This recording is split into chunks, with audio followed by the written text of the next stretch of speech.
So in this video I will discuss this.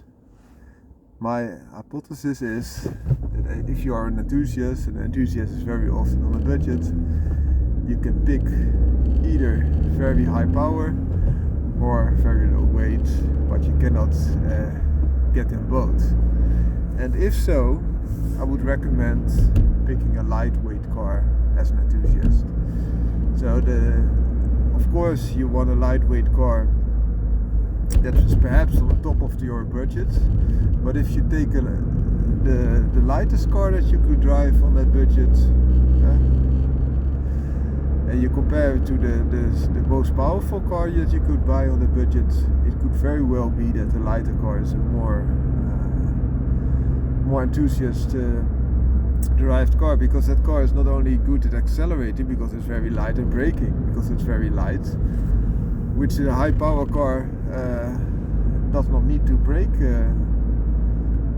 that good, because if all the money went to making a good engine or strong engine, then they have less money left to do other things. But also the suspension will have it easier. You will with a lighter car also have the way that you can go to the bends easier, and all the other costs. So for example, fuel consumption, wear and tear, the taxes that you have to pay, especially in the Netherlands, or weight related. So all those benefits will add up, so that you, even if you use your entire budget on that light performance type of car, that you are better off than when you use your entire budget on a car that already has quite a lot horsepower, or the highest amount of horsepower for that budget, because the car also will need a lot of energy. So fuel is needed a lot, and also insurance and all this other stuff will be higher to begin with. There's another factor. For example, if you have a car that is of the same drive, for example, both cars are front engine, front wheel drive, there's a limit to the traction that you could deliver. So even if a car has a lot of power, if it's not able to put that power to the road, you will not benefit from the excess of power that much, only on higher speeds, when the traction is not so much of a trouble anymore. So a lighter car will be more efficient in putting the power down than a very powerful car is. And there are other things. So if you make those savings as I mentioned, so you have less fuel consumption, insurance costs, road tax and all those other stuff, the gains that you make there, if you reinvest that into your car, so for example do a suspension upgrade, better tires, do something on the exhaust if you want to, for example performance exhaust, that can reduce the weight even more and also give you a little bit of horsepower, and do a chip tune. You will still have that light car with all those benefits, but now also upped up the power. And of course with a more powerful car you can also chip tune it, and you have those benefits as well, but you still have a car that's relatively heavy, and then the troubles of getting all that power to the road will be even more so.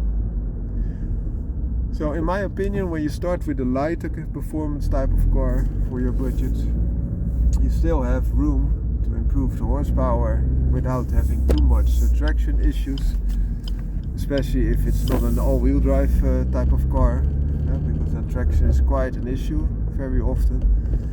And you have all those other benefits still in place, so the upped performance in braking, in taking bends, etc. That also led me to this car. This car is a Swift Sport with a 1.4 turbo engine in it. So the 1.4 turbo of course helps with the possibility to also tune the car a little bit. So for example, chip tuning now has some benefits, because you can not only alter what is done with the fuel pressure and the conditions therein, but also change the turbine pressure, so that's feeding in the forced air as well. Hope you like this video, but this is the car that I chose within this budget. ZC33S 1.4 turbo. In my case, also equipped with a hybrid system, but it's a very low weight type of car. Have a great day. I will show you a little bit of the car before I turn it off. Nice dials. Also infotainment, all standard. Nice 6-speed gearbox. Still a manual handbrake. Nice interior details. Give it a sporty trim. Nice bucket seats, as you can see. And also seats at the back, which are nice. And 5 doors, of course. Let's turn it off. I'll give you a little bit of a tour around the car.